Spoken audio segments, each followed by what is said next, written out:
اور وہ نہیں اٹھتے نہیں کھڑے ہوتے مگر اس شخص کی طرح جس کو شیطان نے چھو کر خبتی بنا دیا ہو، اور یہ اس وجہ سے ہے کہ بے شک وہ کہتے ہیں کہ یہ خرید و فروخت بھی تو سود کی طرح ہے، کم قیمت میں سودا آتا ہے، زیادہ قیمت میں بیچا جاتا ہے، تو یہ بھی تو سود کی طرح ہے۔ ان کو بتا دو کہ اللہ نے خرید و فروخت کو حلال کر دیا ہے اور وَحَرَّمَ الرِّبَا، سود کو حرام کر دیا ہے۔ سود کو اللہ مٹاتا ہے اور صدقات کو بڑھاتا ہے، اور اللہ ان لوگوں سے جو ناشکری کرنے والے، کفر کرنے والے گناہگار ہیں، ان کو پسند نہیں فرماتا۔ اے ایمان والو، اللہ سے ڈرو، اور جو سود لینا باقی رہ گیا ہے، پہلے لیتے رہے، اب جو باقی رہ گیا ہے، تمہیں پتہ چل گیا ہے کہ حرام ہو گیا ہے، تو اب چھوڑ دو وہ باقی جو رہ گیا ہے سود، اگر تم مومن ہو۔ اگر ایسا نہیں کرو گے فَأْذَنُوا بِحَرْبٍ مِّنَ اللَّهِ وَرَسُولِهِ، تو پھر تیار ہو جاؤ اللہ اور اس کے رسول کے ساتھ جنگ کے لیے، یعنی اعلان جنگ کر۔ اگر تم توبہ کر لو تو تمہارے جو اصل مال ہیں، تمہارا حق ہے، نہ تم پر ظلم کیا جائے گا، نہ تم کسی پر ظلم کرو گے۔ اے ایمان والو، جب تم لین دین کرو قرض کا، تو ایک وقت تک کے لیے تو اس کو لکھ لیا کرو، اور چاہیے کہ لکھنے والا عدل اور انصاف کے ساتھ لکھے، اور وہ نہ اکتائے، جو کچھ اللہ نے اسے علم دیا ہے اس کے مطابق وہ لکھے۔ اور گواہی کو مت چھپاؤ، اگر کوئی گواہی بنتی ہے تمہارے ذمے گواہی دینا، تو اسے مت چھپاؤ کہ اس کا نقصان ہو جائے گا، غریب آدمی ہے، نہیں، یا کوئی مجھے نقصان پہنچائے گا، بڑا آدمی ہے، نہیں، گواہی کو مت چھپاؤ۔ یاد رکھو، جو اس کو چھپائے گا فَإِنَّهُ آثِمٌ قَلْبَهُ، اس کا دل گناہگار ہے، اور اللہ جو تم کرتے ہو اس سے خوب خبردار ہے۔ جو بھی تم اپنے دلوں میں چھپا کر کرتے ہو یا ظاہر کرتے ہو، یحاسبکم بہ اللہ، اللہ تم سے اس کا سب کا حساب لے لے گا، جس کو چاہے گا معاف کر دے گا، اور جس کو چاہے گا عذاب دے گا۔ اور یاد رکھو، اللہ کسی نفس پر اس کی طاقت سے زیادہ تکلیف نہیں دیتا، انسان کے لیے ہے جو اس نے کمایا، اور اس پر وبال ہوگا جو اس نے گناہ کمایا۔ سورہ آل عمران ہے کہ اللہ فرماتا ہے کہ اللہ وہ ہے جس نے تمہاری شکلیں بنائیں رحموں میں جیسے اس نے چاہا، کیوں اس کے علاوہ کوئی معبود نہیں، وہی غالب اور حکمت والا ہے، اسی نے یہ کتاب اتاری ہے، اس کی کچھ آیتیں محکم ہیں، واضح ہیں،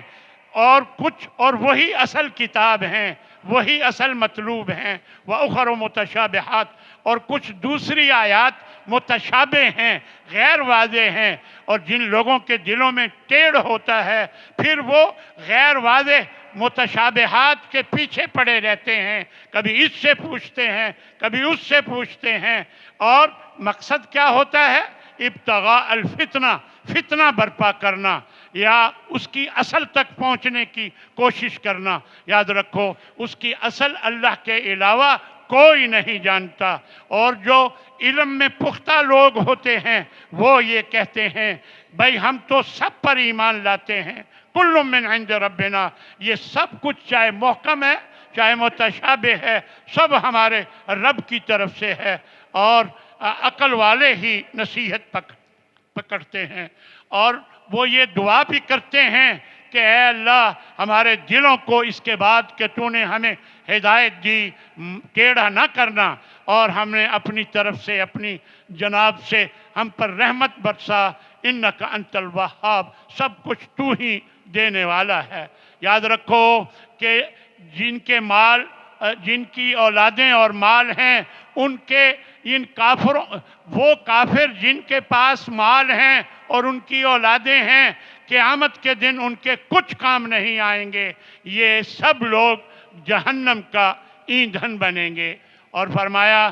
کہہ دیجئے اے نبی کہ یہ دعا کیجئے، اے اللہ جو بادشاہت کا مالک ہے، تو ہی بادشاہی دیتا ہے جس کو چاہتا ہے، اور تو ہی بادشاہی چھین لیتا ہے جس سے چاہتا ہے، تو ہی عزت دیتا ہے جسے چاہتا ہے، تو ہی ذلیل کرتا ہے جسے چاہتا ہے، تیرے ہی ہاتھ میں بھلائی ہے، بے شک تو ہر چیز پر قادر ہے۔ تو ہی رات کو دن میں، دن کو رات میں داخل کرتا ہے، زندہ سے مردہ کو، مردہ کو زندہ سے نکالتا ہے، اور تو ہی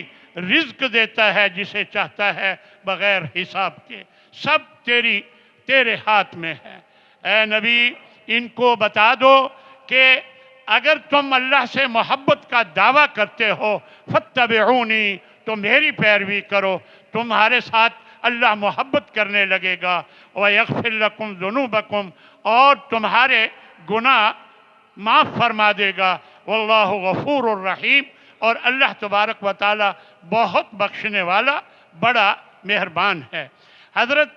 مریم کا ذکر فرمایا کہ ان کی کفالت پر حضرت زکریا جو ان کے خالو تھے ان کو لگایا گیا، تو وہ دیکھتے کہ ان کے پاس بے موسمے پھل آ جاتے ہیں، تو ایک مرتبہ ان سے کہنے لگے یا مریم انا لک ھذا، اے مریم تیرے پاس یہ کہاں سے آتے ہیں؟ تو انہوں نے بتایا کہ ہوا من عند اللہ، یہ اللہ کی طرف سے ہیں۔ وہ حیران ہوئے کہ بغیر موسم کے پھل اور اللہ کی طرف سے آتے ہیں، اور وہ ان اللہ یرزق من یشاء بغیر حساب، اللہ جسے چاہتا ہے، حضرت مریم کہنے لگیں کہ بغیر حساب کے رزق دیتا ہے۔ حضرت زکریا کو فوراً خیال آیا کہ میں بوڑھا ہوں، میری بیوی بانجھ ہے، اگر مریم کو بے موسم پھل دے سکتا ہے تو مجھے اولاد بھی دے سکتا ہے۔ وہی دعا کرنے لگے کہ رب ھب لی من لدنک ذریہ طیبہ، اے اللہ مجھے پاکیزہ اولاد عطا فرما۔ وہیں ان کی دعا سنی گئی، اور فرشتوں نے آ کر، جبکہ وہ ابھی دعا ہی کر رہے تھے نماز میں، آ کر بشارت دی کہ ہم تجھے یحییٰ کی خوشخبری دیتے ہیں جو اللہ کے کلمہ کی تصدیق کرے گا۔ اللہ کا کلمہ حضرت عیسیٰ علیہ السلام جو بعد میں نبی بنیں گے، وہ ان کی تصدیق کریں گے۔ یہ ایک خالہ ذات تھے، یہ حضرت عیسیٰ اور حضرت یحییٰ یہ خالہ ذات تھے، تو وہ ان کی تصدیق کریں گے، سردار ہوں گے اور اپنے نفس پر ضبط رکھنے والے ہوں گے۔ تو فوراً کہنے لگے کہ اے میرے رب، مجھے اولاد بھلا کہاں ہوگی جبکہ میں بوڑھا، میری بیوی بانجھ؟ اور اللہ نے، فرشتے نے فرمایا کہ اسی طرح اللہ جو چاہتا ہے کر لیتا ہے۔ جب ان کو یہ سمجھ آ گئی تو کہنے لگے رب اجعل لی آیہ، اے میرے رب مجھے کوئی نشانی بتا دے کہ میرے گھر میں اولاد آنے والی ہو، مجھے پتہ چل جائے۔ تو اللہ نے فرمایا تیری نشانی یہ ہے کہ تو 3 دن تک لوگوں سے بات تک نہیں کر سکے گا، الا رمزا، مگر اشاروں سے۔ تو اور اپنے اس دوران اپنے رب کو یاد رکھ، کثرت کے ساتھ ذکر کر، اور صبح و شام اس کا ذکر فرما۔ تو یہ اللہ تبارک و تعالیٰ نے حضرت زکریا علیہ السلام کو حضرت یحییٰ کی شکل میں اولاد عطا فرمائی۔ اب بھی اللہ وہی اللہ ہے جس کو اولاد نہیں ملتی، اللہ سے مانگے، اللہ بغیر اسباب کے بظاہر نہ بھی ہوں تو اللہ عطا فرماتا ہے۔ اللہ ہم سب سے راضی ہو جائے، اور اللہ ہم سب کو عمل کی توفیق عطا فرمائے۔ وآخر دعوانا ان الحمد للہ رب العالمین۔